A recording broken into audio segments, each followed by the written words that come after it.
Wonderful. Great. So nice to see you, and so nice to hear you and be with you. Nice to see you too. You know, sometimes in life there tends to be a theme that comes up. So if there's a current theme that you're exploring, you know, or I think we could look at that together.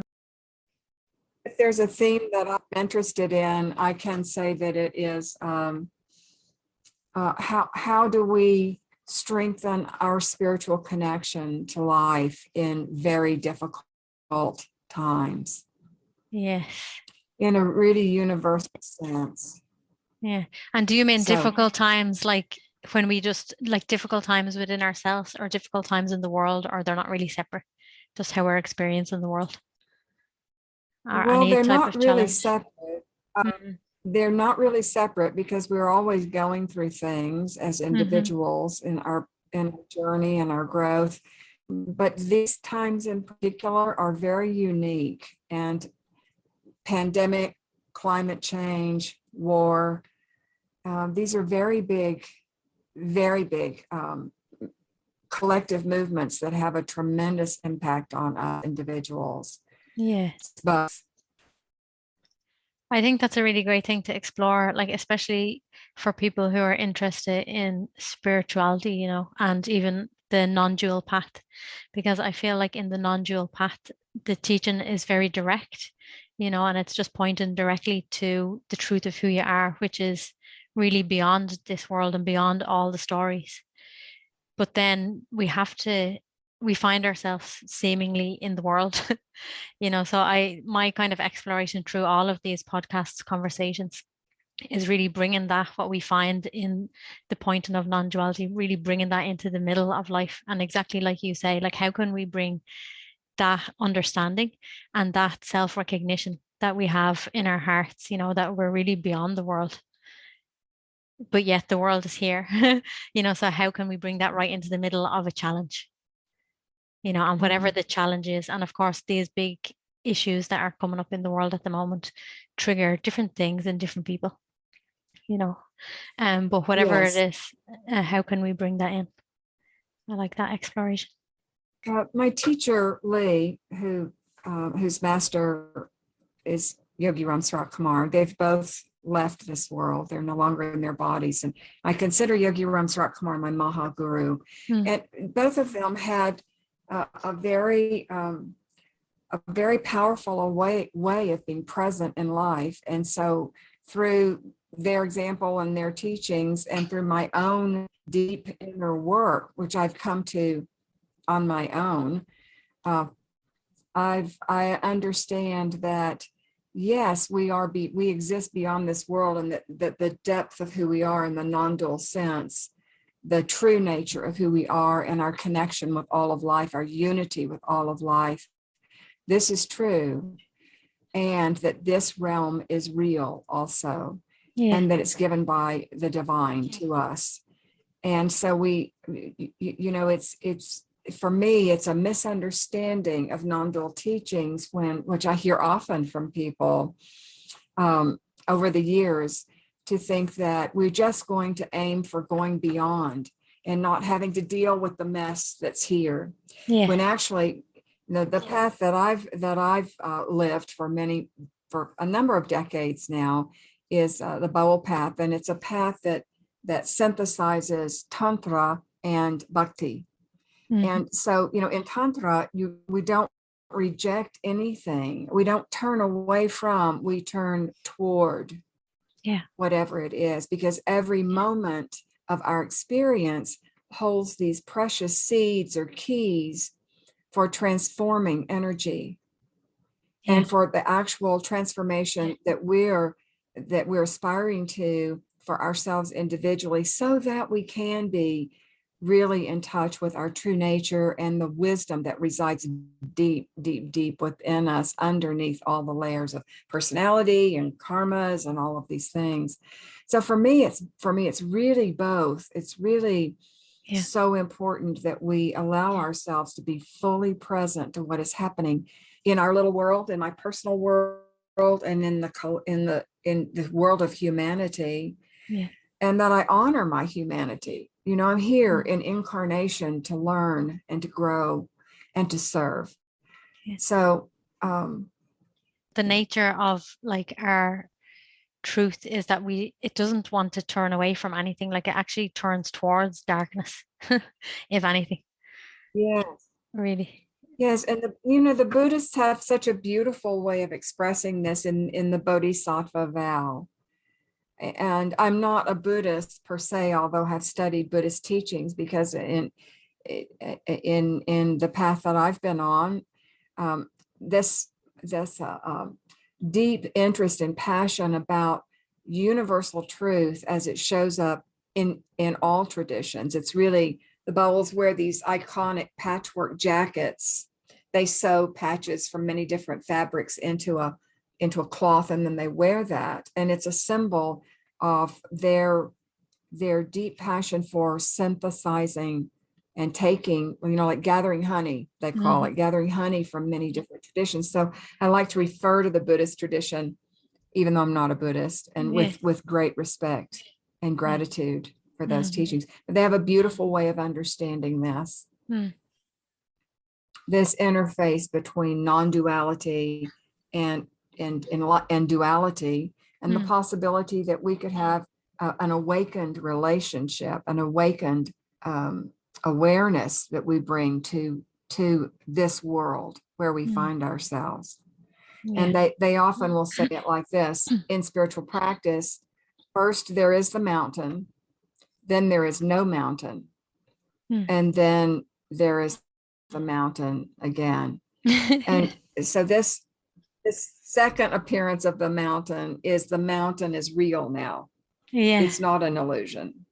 Because we've brought awareness and consciousness to it. And that's the whole point of non-duality as well. Like non-duality is not two. So if it was okay, I've discovered this truth of who I am, but it's over here and the world is here, it's still making a separation.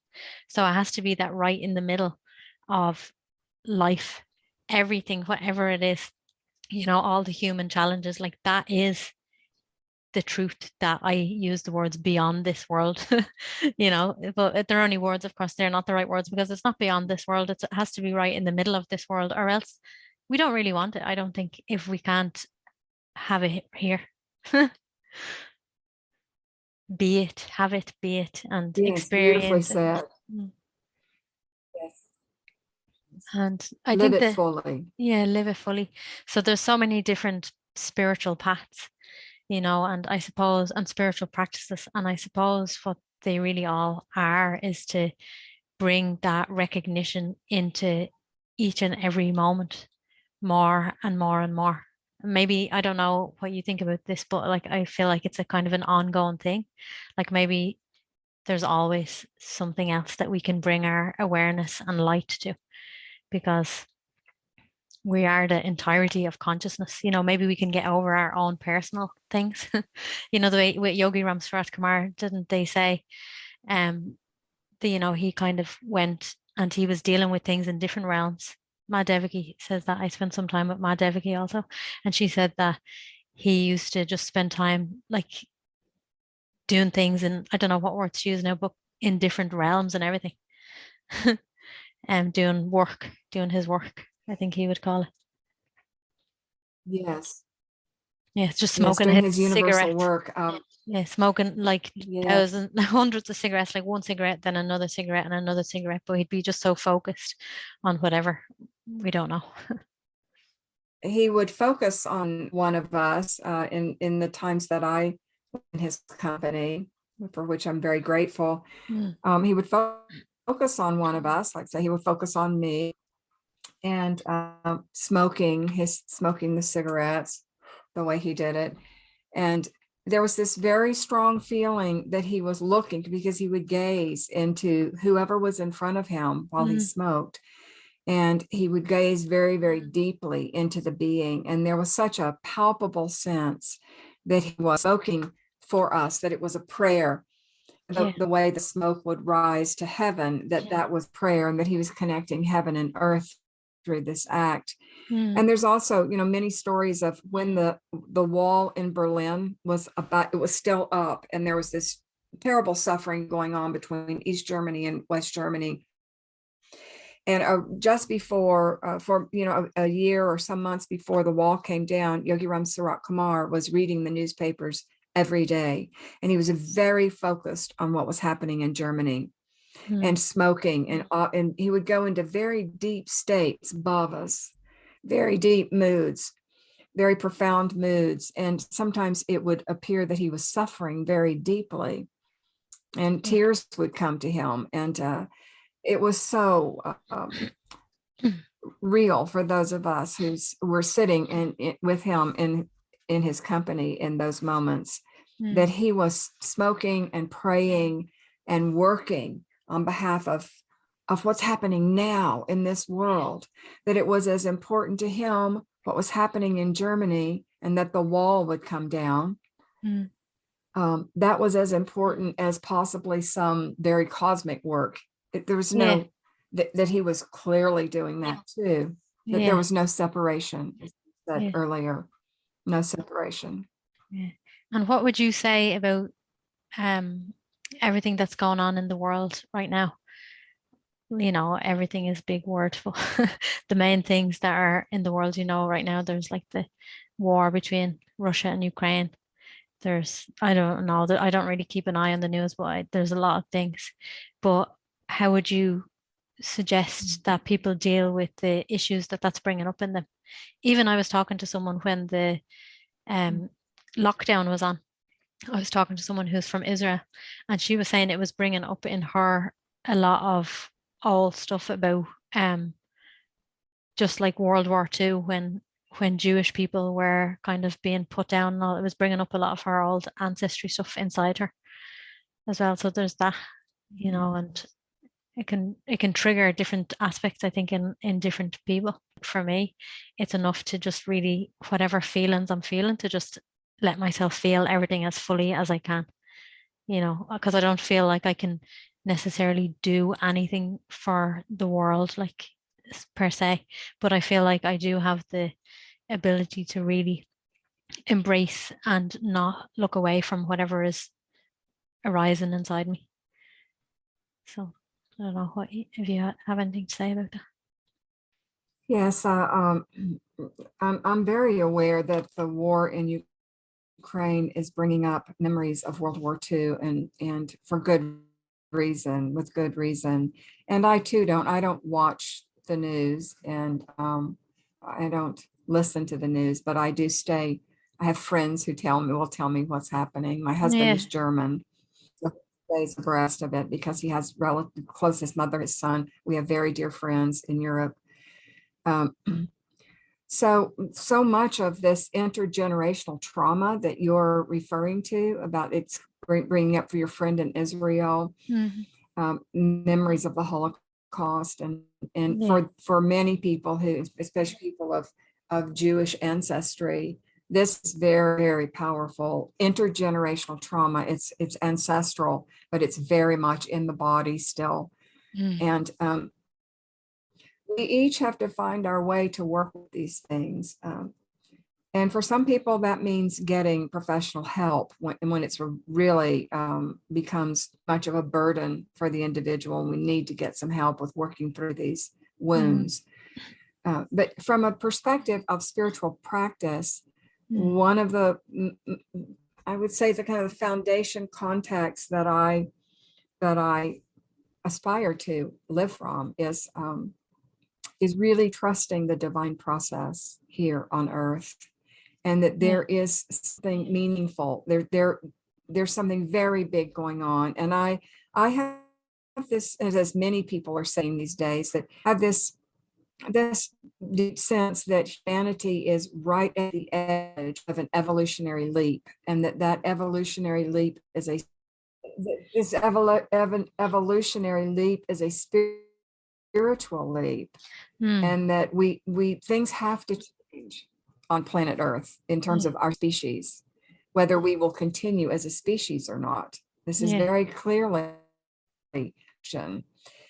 And so I hold it in my prayer and my contemplation and chanting, or whatever practice I do or you do, whatever practice we are called to do, that we hold that there is a divine intention and that grace is still active in this world and with us human beings.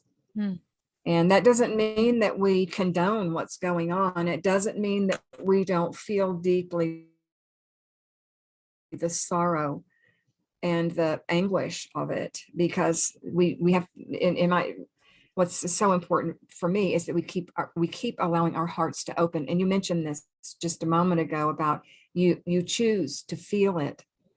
This is a huge work for us, that we can choose to feel for humanity and for the earth and for all the animals, the plants, everything that is going on here. That we understand that it's a sacred world and everything is sacred. And from that place, we feel, of course, when we're not separate, we're not disconnected from the suffering anywhere and everywhere, in Africa, in the United States, in the barrios, in the inner cities, in the social injustice that we're willing to feel, basically. Because when we're willing to feel all of that, that means we will also have access to the joy that is the beyond that you started talking about at the beginning. The joy that transcends, that's beyond, that actually permeates everything. The heart has to keep opening, and the eyes have to be open. So, we have to have open eyes, seeing clearly.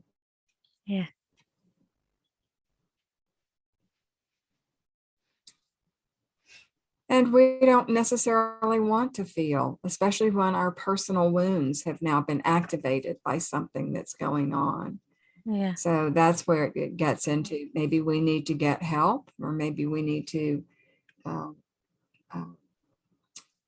expand our vision of what spiritual practice is. I guess that it's not only that, it's everything that we do. I think it's good to just in a way trust ourself, in the sense of like just whatever appears, like you say, whatever we're guided to do, because it would be different from person to person, depending on loads of different things.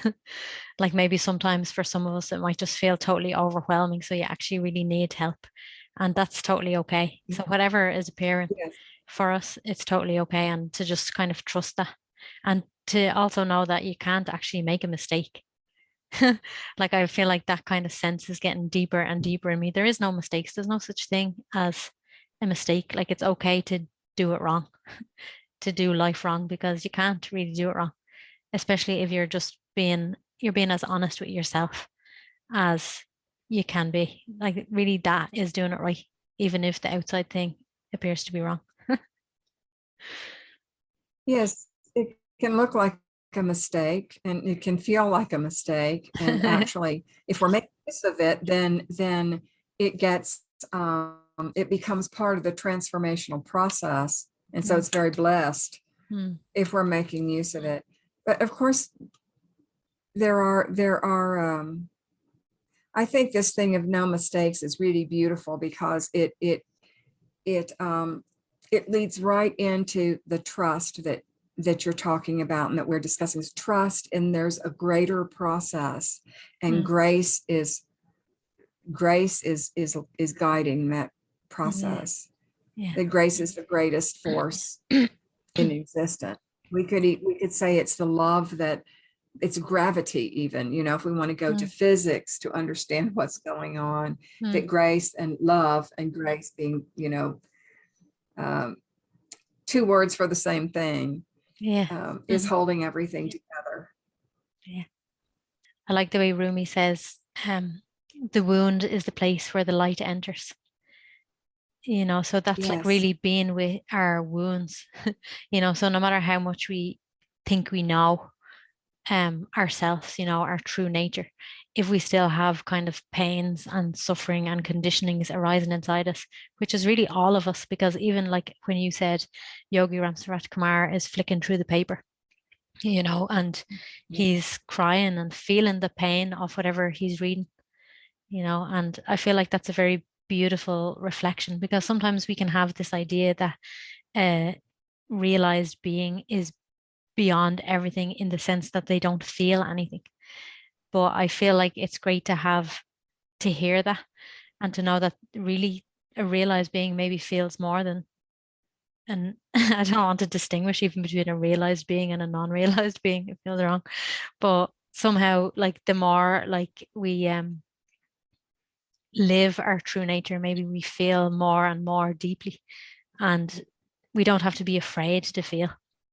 We don't have to be afraid to feel. And really, that wound of where it hurts, more and more light can pour into us through that. Like that. Oh, that's so true, and such a beautiful. Rumi has so many poems in which he points toward this in such a beautiful way. Yeah. And what you were saying, going back to Yogi Ramsuratkumar crying in reading the newspaper, I was thinking of the 16th Karmapa, who died quite a number of, I think a couple of decades ago, even now. That he had, the 16th Karmapa was just an incredible, incredible being of great and deep, profound realization. And he had this relationship with birds, where the birds would come and light on his hand, and he would literally say, that he is giving transmission to the bird, that he was not making a difference between all beings.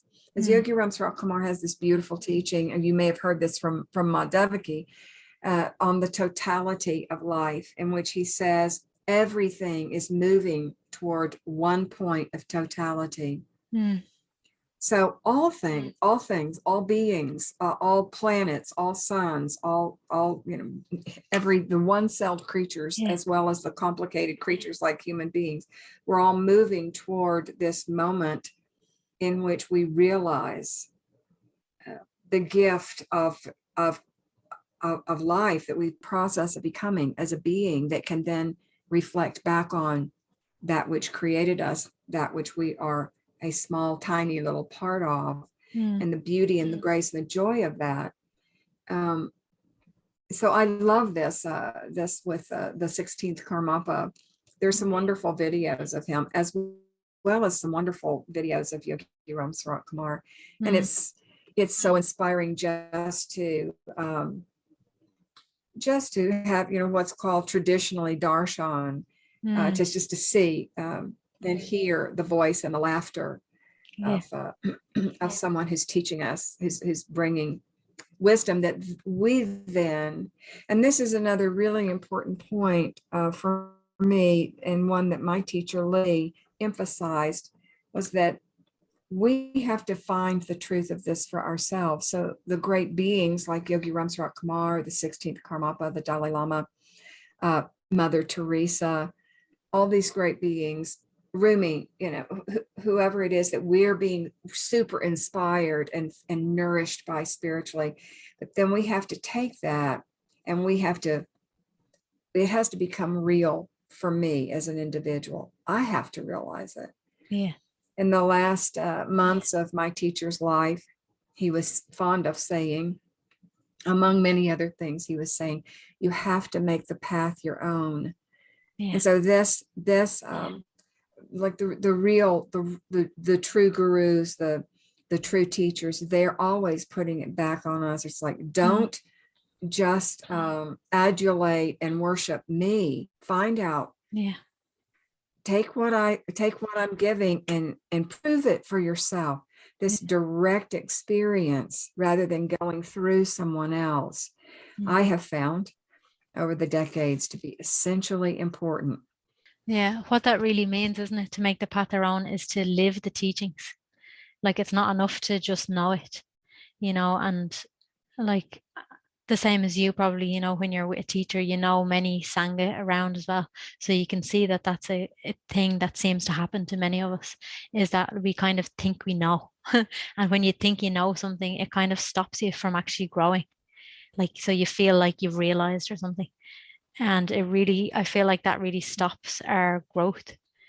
And maybe it happens to all of us. It's like a step, and maybe it can happen numerous times. I don't know. But just that hopefully we'll be blessed by grace that anytime it happens in us, that we'll notice and let that idea go. And really to just bring those teachings, whatever they are, but you have to bring them into really every moment of your life.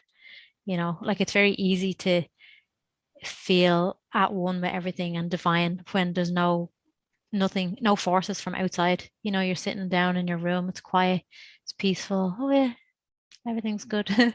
Like that's easy for most of us. It can be a bit challenging sometimes, maybe sometimes. But when you're in the middle of a war or even a war in your own family, I'm sure we all know that. Like you can have arguments with the people you love. So even in the middle of that, like how can we live the teachings as best we can in those moments? And that's where we really learn, I think, through applying the teachings. And I don't know, I'm a bit younger than you, so I'm sure you know better than me. But like it seems like it's an ongoing thing, and the more time that goes past, those teachings somehow get deeper and deeper and maybe become more alive. And even though maybe 10 years ago we thought we understood, the meaning of the teachings gets deeper and deeper over time. Well, yes, I can say that I'm 71. I've been on the Mhm. path since I was 20 Yeah. and met my gurus later, when I was 35, 36 years old.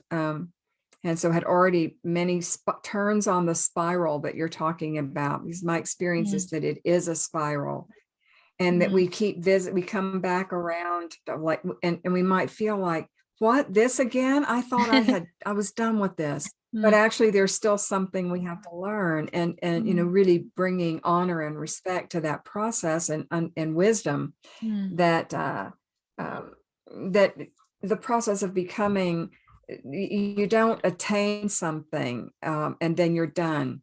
That the spiritual path isn't like that. No. That we keep, there's always more. We keep growing and we keep transforming, and each time we make it around that spiral, and maybe we've like embodied more of the path and embodied more wisdom in ourselves, then we're called more and more to serve each Yeah. time we embody. And so this spiraling is very important. And there's something else that you said that I wanted to riff off of. Maybe it will come back to me in a few minutes. Yeah. And I wonder if you wanted to say something about the Baul. Is that how you say it? Baul tradition? I don't know if I'm pronouncing the word right. Baul, Baul Baul. tradition. So to say It's something hard to about say it, for us West. yeah, and how maybe it might be used, like in like how we could adopt some of it in a kind of as a spiritual practice, kind of type of thing, or whatever you wanted to say about it, whatever comes up. Well, the Baul, it's spelled Baul, and they are like about a 500-year-old sect in Bengal. And in my path, my teacher called our path a Western Baul path, because we're Westerners. So that doesn't stop. We don't stop being Westerners just because we've imbibed or we've immersed ourselves in Eastern teachings, and so grateful for them, which I am tremendously grateful. Yeah. But just a little bit about the Bauls. They were revolutionaries in their time, because they renounced their caste status. And as you know, in India, caste is a very, very powerful force in the culture, and spiritual for them, also a spiritual force. And I'm sure that there are some good things about it, but there are many things that are not good about it. So for the ancient Bauls of 500 years ago, they refused to be any caste, and even those who were the highest caste, who were Brahmins, they renounced their Brahmin's thread. And they did this because they wanted for themselves and others the freedom to go direct to the divine. This thing of direct experience of the divine is a really crucial part of the Baul path. Even though they had tremendous respect and deep, deep gratitude and devotion to their gurus as well. And for Bauls, they have more than one. They have usually a singing guru, a guru who teaches them music and sacred songs. And then they have a Sat guru who's working with them at another level, and others that they learn from. But besides, in addition to this, renouncing of the caste system and going direct, so that they did not want to have to pay the bakshish to the priest for their prayers to go to the deity. They want to go direct, and go direct through their poems and their songs. So they're very, they play very, very amazing and earthy handmade instruments, wander from village to village and sing these songs that, as poets, they have encoded their teaching into their songs. And they're very powerful yogis. Many of them are very have a great deal of mastery in hatha yoga, pranayama, breath, and also relationship yoga, which includes sacred sexuality. So they have a very deep and powerful spiritual path. And one of the ways that I understand that we as Westerners can benefit from them and to learn more about them is to really embrace this going direct to divinity. So I have a relationship with the personal beloved, because the Bauls are very, very powerful, very their longing and their devotion for a personal relationship with the divine is a beautiful, beautiful part of their teaching.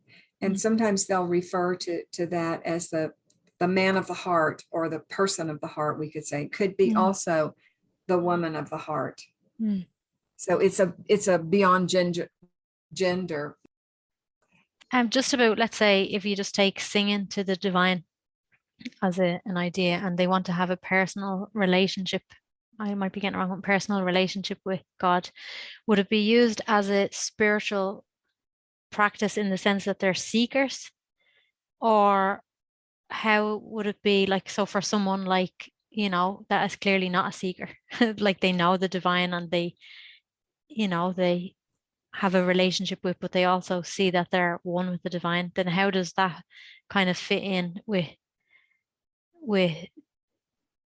the practice, for lack of better words? Like, are they using it as a seeking thing, or are they using it as a just to be in the bliss of God, or everything? Are they using it for both, or something else as well? I would say that it's both. And that even the great Baul masters, whose poetry is so beautiful, that they are giving a teaching. They're also, it's their practice, because the songs are very, very difficult to sing, and you really have to have, of course, the Bauls, they're immersed in the Indian traditions, of the ascetic traditions of tala and of rhythm and melody and the raga and mood, and all of these things is very, very big, requires a certain amount of skill, and a big dedication to the art form. But so some of them, I would say, yes, they are using it as a way to teach and to transmit what they've realized. And maybe even at the same time, they're still seeking, because the beloved of the soul is not something that you can capture. And this goes back to what I was trying to remember that I wanted to mention, that you had brought up about concepts, and how easy it is from the spiritual path to grab onto a concept. And even though our hearts may be involved with it and our whole body is involved with it, it can then slowly become a concept, and then we're in a kind of a prison of the mind again. And so the Bauls will say that the unknown bird of the soul, or this beloved of the heart, that comes and goes, that we don't have power and control over that it's a mystery. So it's really very much the beauty and the sacredness of this mystery of the divine, the divine within us, the divine that is all of life, and the embodiment, always back to embodiment, because the Bauls have this teaching, the body knows that deha tatwa, the truth of the body, the more we are embodied in our human life and in this physical form where transformation can happen, the more we are actually connected to that beyond that we started with. Yeah. The transcendent reality. Yeah. Yeah. Because some people say, you know, which I don't really agree with, but in some non-dual teachings, they say like who needs to get embodied? There's nothing there to get embodied. You know, it's just an idea, which I'm sure you can kind of see, like it has an element of truth in it. But I know not just as an idea, but the idea of embodiment really means to really, I guess it really means to really be in your body, but be in your body as the divine. So you're really embracing everything, all aspects of everything. So I don't know. I guess what I don't really know what I'm going to say, but like to just look into the embodied aspect a bit more, because I think that's really important, you know, that we don't just overlook it. We don't just overlook like embodiment or what's the mean, because I think for a lot of us in spirituality, it's just an idea, it's just a word, and we don't really know what it means. But I think it is a really real thing that needs to kind of like to shine our light on it. I kind of think it really just means not being afraid of anything that appears inside of us. So that means you're allowing everything that appears inside you to be here. You're really embodied, you're present, present, present with everything, you know. But I mean, it could probably mean a lot more than that. And then I know this is a real kind of mind kind of question, but it's a kind of question that the mind wants to ask, which doesn't really have an answer, really. I know that already. But like this is what all the minds want to ask. And it's kind of like how to get embodied. You know, and I guess it's like spiritual, maybe it's just applying spiritual practice, whatever it is, like you said, you know, whatever you're drawn to, but to apply it into your life. And that can often take courage, you know, because it's kind of easy sometimes to just go with the fear, I suppose. There's this understanding that's been developed over quite a period of time, a number of decades here in the States. It's called spiritual bypassing. Yeah. And what that means is that we use spiritual truths Yeah. to bypass the inner work that we need to do, our own healing and becoming whole and integrating our life experience. The bad, the good, the beautiful, the ugly, all of it is part of who we are. And all of it has the potential for being a doorway of transformation. Yeah. I wanted to say something about this, you know, people who are into non-dual teachings, and that's all true too. We are in a unified field, and emptiness or nothingness or no self is a real place in existence. It is part of the manifestation of, it's a part of the expression, the dance of the divine. But there's at the same time that we are nobody in a very real way. We are also somebody. In the same way that there is emptiness, there is also fullness. And it's the dance between the two, and kind of walking that line of partaking of the whole of life that is powerful in the path that I've practiced in all these years, and that I'm still very, very passionate about it, because it just keeps. But what you say about, you know, how do we do that?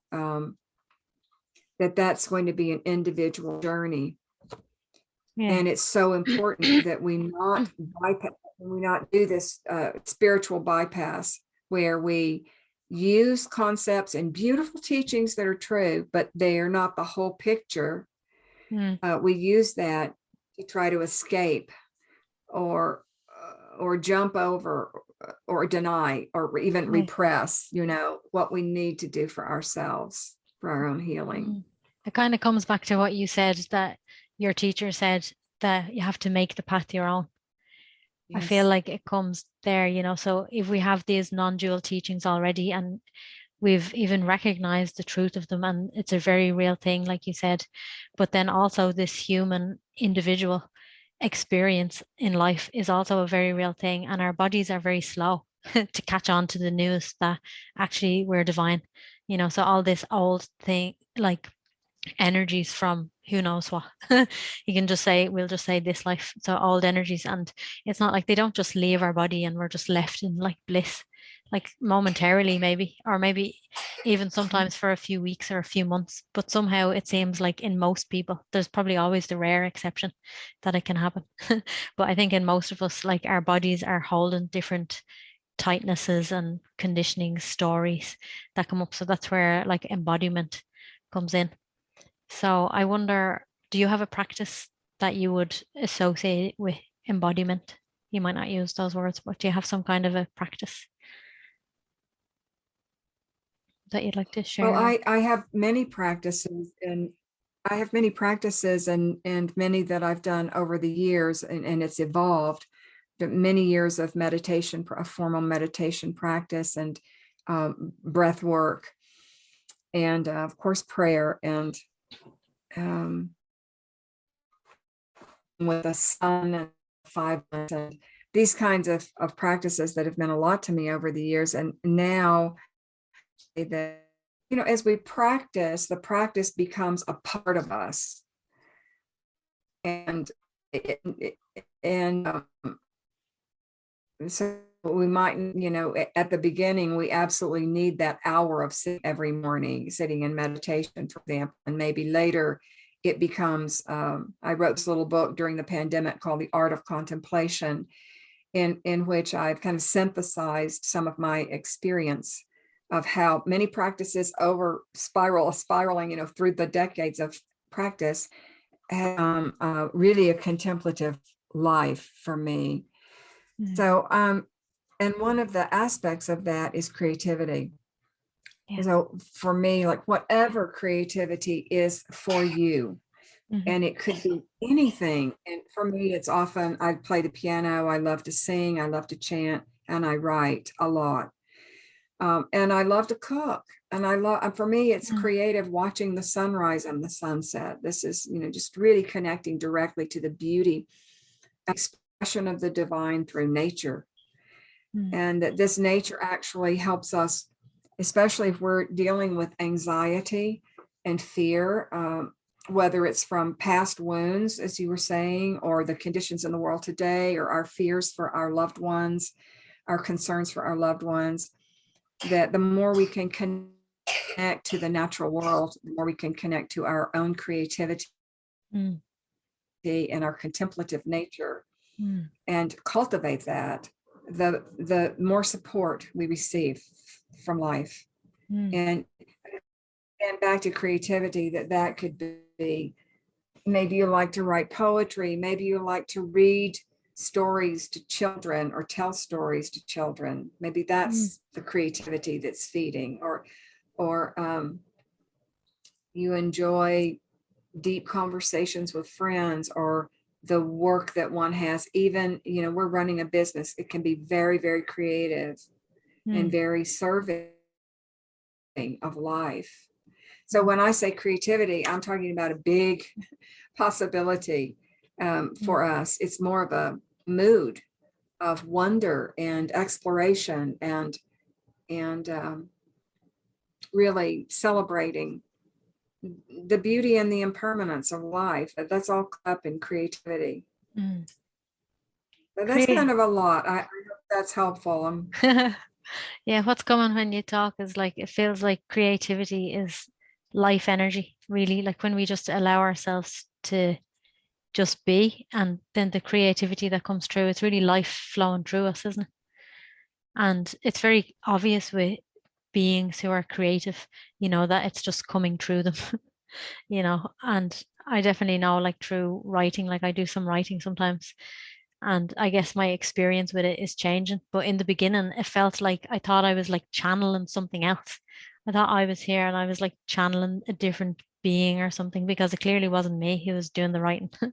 But now I kind of see it a different way. It's just like there is no me anyway, ever. So it's kind of like life energy is flowing through us.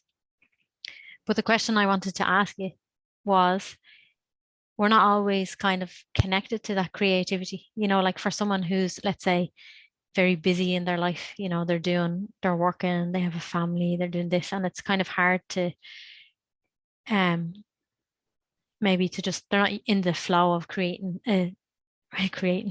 but literally creating a creative space. So I wonder, do you have any kind of ideas about how to tune into the creativity and to open up that creative space in us? Because for sure creativity feels good and natural and alive, but we're not always kind of open to it or something. How can we, ordinary people, all of us in our busy, demanding lives, kind of carve out, how can we become creative? How can we, and that's a very big question, it really, and it's so individual. And it may be that it's really a shift in our concepts of what creativity is. And we may have to look for, there's a song that my teacher, he was a writer also, wrote many poems and one of the songs is called Death and Music. And there's a line in that song that goes, satisfied with the joys in the cracks between my sorrows, not counting on a future of illusory tomorrows. So just being willing to, I think this thing of opening the heart to feel is like the first beginning thing of letting creativity begin to move our lives, this divine creativity, that we can cultivate trust in life again, trusting the process of life, and actually seeing through the eyes of wonder and the impermanence. And I know I keep saying those words, but this is so important to creativity, because it is, even if we produce something like a book or a painting, that too will end, that too will, everything will go, everything will have its end, all things. And there's so much beauty in that, in the fleeting nature. So I think cultivating this attitude, opening up our concepts, allowing ourselves to feel so that the life force can come in, being willing to do that work. This is like priming the pump, for creativity, as we would a well, we have to prime the well to get the water up. And allowing ourselves to see life, cultivating that clarity of vision and the opening of the heart. And that's thing that we do. That's how we be. We may not have any time to, like, oh, I'd love to paint, but I have no time. I have 4 children and a job and the reality of life. But we can begin there. What can we see in our children that causes our hearts to leap with a little moment of joy, satisfied with the joy in the cracks between our sorrows? We could say satisfied with the joy in the cracks between our busyness, the constant demand. And it's also like life knows that if we're busy, like we haven't got time to paint. So if we're just kind of open to being, really. I feel like when you're just being, and then you're open to that creativity, then life will show us the way. So if you're busy, let's say you have to bring your children to school, you have to collect them, you have to do something when they're at school, you have to do this and you have to do that, then really there's no time for painting. But there's always time for something, like you can be creative about your language that you use even, and actually we don't have to decide. I don't think it's not like a decision that our mind has to make. I feel like it's more just like when we're being and we're open, then life shows us, then we just get to see, oh, I'm being creative in this way. I'm being creative in this way. Or like creativity is flowing through in this way. Because we're not really the ones doing it. And when you think you're doing it, that kind of stunts the creativity. I feel like when you Yeah, kind of get out of the way, it flows much easier. And that's just a kind of a habit of the mind, is to say, oh yeah, I did that. I did that. But really, like, the divine is doing it through all of us. that's really beautiful. What you're saying is really beautiful. This bringing a transparency. We become transparent so that we can be Mm. the vessels, or the hands and the feet of the divine in the world. And another practical thing that we can do is just pay attention to our breath. Yeah. Just paying attention to our breath, or taking the moment when we're falling asleep Mm. to remember the divine in whatever way that is for us. Yeah. Just to remember God, how the God of our understanding, the God of our hearts, however he or she is for us. Yeah. Yogi Ramsuratkumar said, if you would like, take this beggar's name. Mm. And if not this beggar's name, take whatever name of God, but take the name of God. So the name of God could be a wordless prayer, a feeling in our heart of remembrance before we go to sleep at night. Yeah. This is powerful, and it's creative. And it's, as you're saying, life will then, the more we cultivate these kinds of little moments, we steal little moments to just breathe. Mm. While we're washing the dishes, just breathe. Yeah. While we're driving the car, just breathe, and be aware that we're breathing, and to remember the divinity that is. Mm. I love, like, Yogi Ramsuratkumar's words. When you go into his ashram, I don't know if you've been there in a while, or if the ashram was there when you were there, but it says, like, my father alone exists. And I Yeah, just love that. I feel like it's very powerful. And even if we don't know it, sometimes we might get glimpses that we feel like we know it, or we experience it. But even however deeply we know it, so even if it's only as a thought in the mind, or sometimes it can be in the heart, it can be on lots of different levels, and maybe that's changing all the time as well. But I feel like it's a very beautiful thing to have with us, because it's really exactly the same as what you were saying, but just remembering God in everything whenever we can. So yes, I love those words, my father alone exists. That's like everything is God, whatever it is. But I that's like what right. you were saying about the breath, because the thing is, the breath is always with us. Some things we find hard to connect to, like, even someone can say, my teacher Ananta, he says, can you stop being, as a way to bring your attention to recognize that, no, actually, I can't stop being. But sometimes people can find that hard, even because of the way the mind can just be in the way, or seemingly be in the way. But the thing about bringing our attention to our breath is, like, it's very hard to not notice our breath. If we choose to be with our breath, it's always there. So simple is good. I like simple. Yes, simple is very good. And I'm happy that you've been to the Yogi Ramsuratkumar ashram. The last time I was there was probably 2017. Oh yeah. But the first time I met Yogi Ramsuratkumar was in 1993, before the Mm. ashram was built. Yeah. Numerous times in between. But yes, I remember. I remember that there are many beautiful sayings of Yogi Ramsuratkumar all around the ashram. Oh yeah.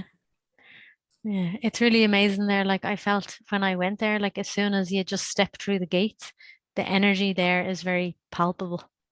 Like, Mhm. maybe it's through Ma Devaki and all the devotees who still live there, as well as his presence being there. But it's very much alive, really, with his presence. Like, I just Yes, walk through the gates and, like, just start crying.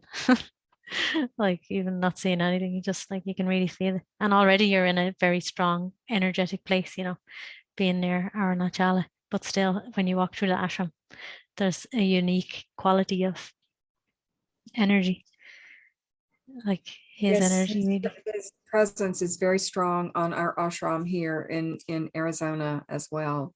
Oh, And mm, where I live, and it's it's continually amazing and humbling, and also exalting. Yeah. to be in that presence. Yeah. It's a gift. Yeah. I was going to say you're very blessed to be in that environment. Like anyone Yes. who gets to be in the ashram of their guru, I feel like is very blessed because not everybody's life plays out that way. You know. Yes, I have a tremendous gratitude and Yeah. really deep thankfulness. And Yeah. Just before we finish, would you like to say something about the new books that you're writing and the most recent book, maybe, and let us know a little bit about it? well, yes, thank you, Amba. I have written quite a number of books, including a biography. I wrote the first biography that was published in the West of Yogi Ramsuratkumar, and it's titled Yogi Ramsuratkumar Under the Punai Tree. And it was a great joy for me writing this. And times when I would be so moved, I would just start weeping over the keyboard as I was writing, because I was so immersed in him during that time period when I was writing the book. And it was a task that my teacher Lee gave to me. And I fell in love with Yogi Ramsuratkumar as well. Lee introduced me to Yogi Ramsuratkumar, and then I fell in love because he was very easy to fall in love with. Yeah. The divine beggar child of Truvanamalai. Mm. So there's that book, and I've written quite a number of other books, including one on enlightened duality, which we've been talking about today, which is written with my teacher Lee. And those books are available through Home Press, and that's HOHM Press. Online, you can go online and get them. And as well as this little book that I mentioned, The Art of Contemplation, which is a little tiny book. It's very easy to read, and it has some writing exercises in it that you can engage or not engage, and a lot on these subjects that we've been talking about today, but in a very concise and as I said, easy to read. It's not very long. Yeah. So The Art of Contemplation, and that too is available through Home Press or through Amazon. You can get my books, any of my books, through Amazon. And then more recently, I've started writing novels of historical fiction with a strong spiritual underpinnings and a lot of myth and focusing in on. I love the British Isles, and I so enjoy listening to your beautiful accent, Amba. It's really a really joy for me. My grandmother was Irish, and I have ancestors from Scotland and England. And so I have a great love of the ancient Celtic tradition. And so my more recent novels have been, I have published 2 out of 3 of a trilogy called The Summer Country. And it's published by Sirsa Press. I don't know if I'm pronouncing it correctly, but that's the Gaelic word, Saorsa. Oh yeah, Saoirse, I think. Is it Saoirse? Saoirse. It sounds like Saoirse. That sounds, it's like a Yes, name. yeah, Is that's that it. it's a girl's name, but it probably means something as well. I know it more as a name. Well, supposedly it means Freedom, yeah, Saoirse is freedom. yeah.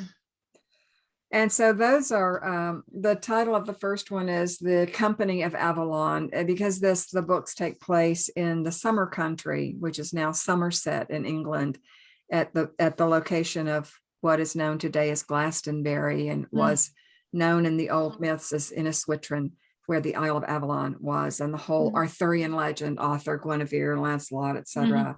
I'm sure you know these, being Irish. I don't really. No.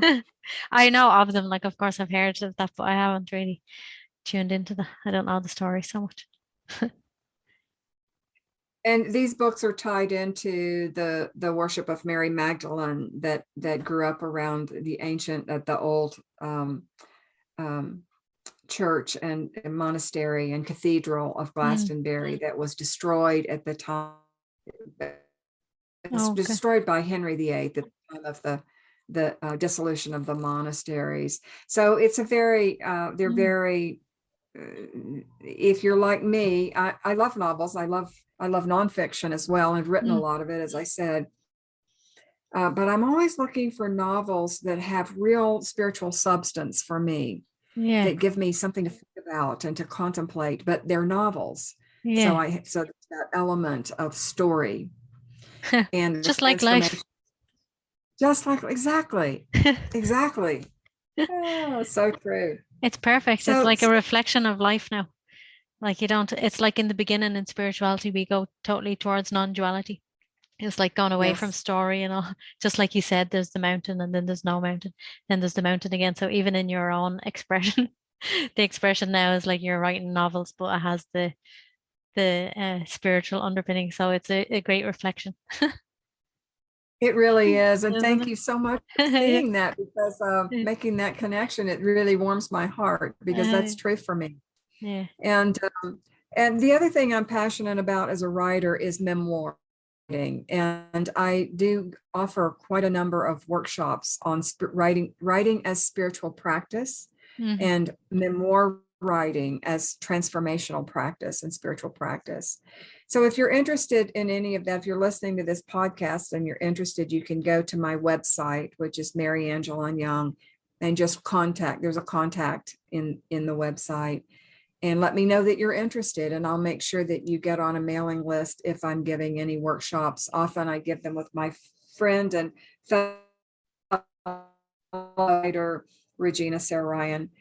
And these are wonderful, wonderful things that anybody can write, can write in this memoir Sorry, what is a memoir? style.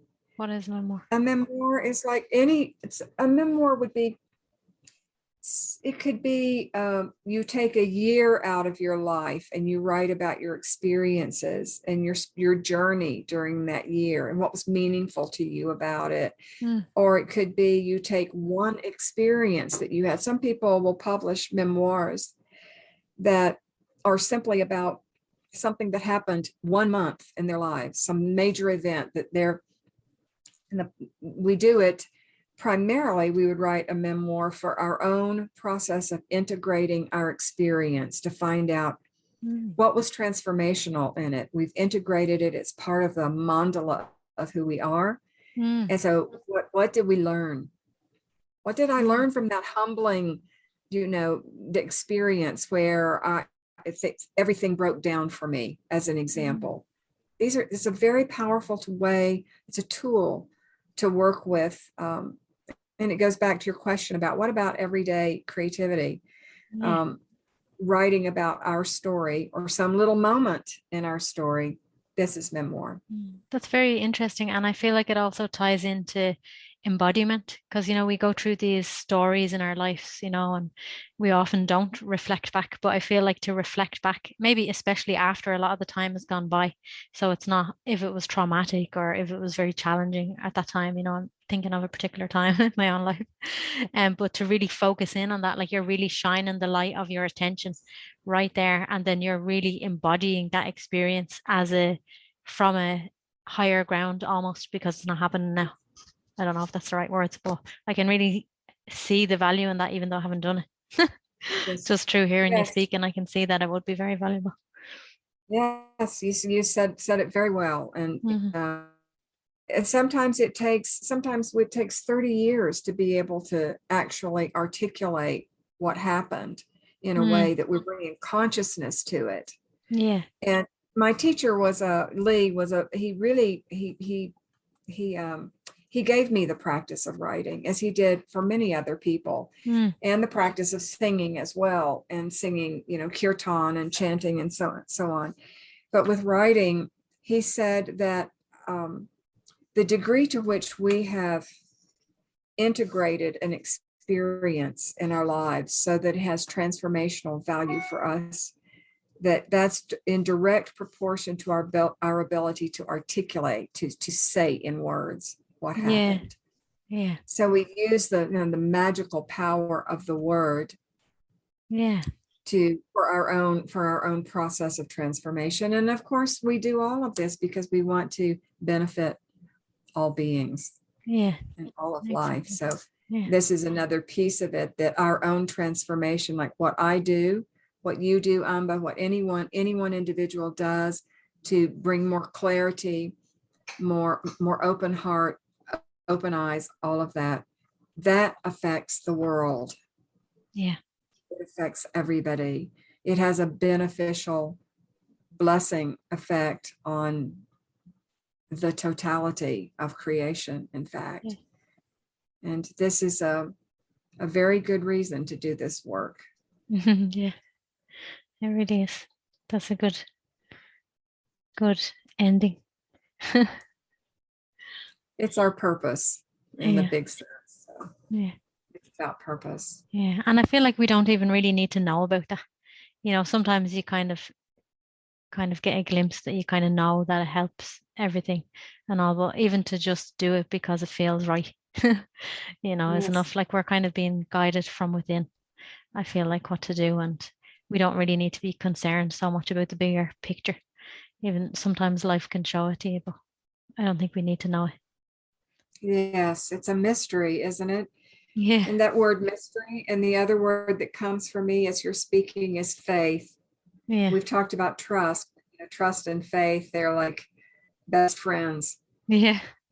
They hold hands, Yeah. so to speak. And having faith and cultivating faith, even if we don't think we have it, maybe we can cultivate it in ways.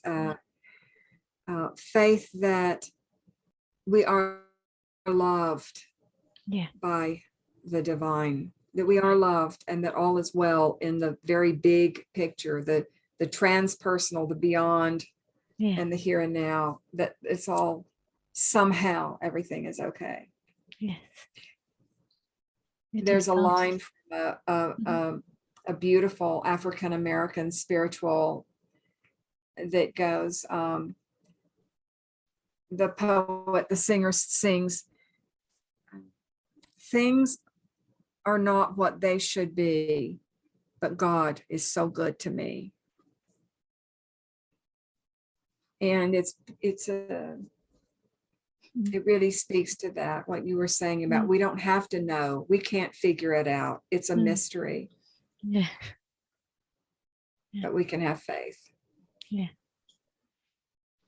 I really loved so much of what you said, and our conversation and our sharing back and forth, and so many moments when I felt that you just had such a really organic, just a true, like you would just reflect back in such a beautiful way. Yeah. And I appreciate that. I really feel nourished by you. So that's good. Thank you for saying so. Thank you so much. It's been a pleasure to meet you. Thank you so much. A pleasure to meet you also.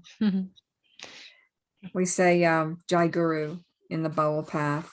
Oh, it's good. Jai Guru. I was kind of thinking, something was coming into my head, Yogi Ramsuratkumar. Then it's like, no. Jai Guru is good because it's very universal. Yes, very universal. Yeah. Somehow I always want to, in these type of meetings, to kind of honor the guru. I also, it doesn't feel right to kind of like copy the way my guru does it. He kind of honors his guru, like at the beginning and end of every meeting. But somehow it never really kind of flows from me in that way. Like I feel it, but it doesn't flow out in words. But I think I quite like something like Jai Guru because it's very universal and easy, and anybody can connect to it, and it's not specific for one person, which seems to be very just the way my expression is, even though I very much do honor my gurus and teachers individually as they are, but somehow I don't want to overly emphasize, and I don't want to overly emphasize anybody's story and name and form, more of a universal, like that truth that's in all of us. I want to honor that. Yes, I think this is very, very important, and extremely important that we not, it's so easy to go in the direction of adulating a guru rather than doing the work that we need to do. Yeah. Do you know what I mean? Like, I just do. worship that over there. It's beautiful, Yeah. but don't really work Yeah. over here. Who is your guru, Amba? Both Muji and Ananda. How do you spell that? Have you heard of Muji? Oh, Mooji, Mooji. Yeah. Yes. Muji Yes. and his disciple Ananda as well. So I'm much more in contact with Ananda. Ananda. Yes, I have heard. Uh-huh. I have heard of Mooji, and I know that Madhavaki is very connected. He sometimes comes to the Yogi Ramsuratkumar ashram. Yeah, they really have a really good connection. They love each other very much. And anytime I was there with Ma Devaki, I spent some time in Tiruvannamalai and I would go there and be with her. And she always talks about Muji and how much she loves him. I don't know, Yeah. she met him, I think, when Yogi Ramsuratkumar was still alive. And they have a really good connection. And I also feel very, I don't know, I feel very much connected to Yogi Ramsuratkumar as well. Also, like, I think there is a great connection between them, Yogi Ramsuratkumar and Ramana Maharaji. Yes, By right. them, I mean, Yes. there's something like, they were neighbors, so. They were neighbors, and they're all connected. Yeah. They may have slightly different messages because there are many different paths up a mountain, as we know. Yeah. And they're all good. Exactly. Well, maybe not all good. Yeah. Some of them are questionable, but yeah, it's true. The good ones are all good. Yeah. Because people can use the spiritual path. There are false teachers out there. It's true. But not any of ours. No. Fortunately, we're blessed. Yes.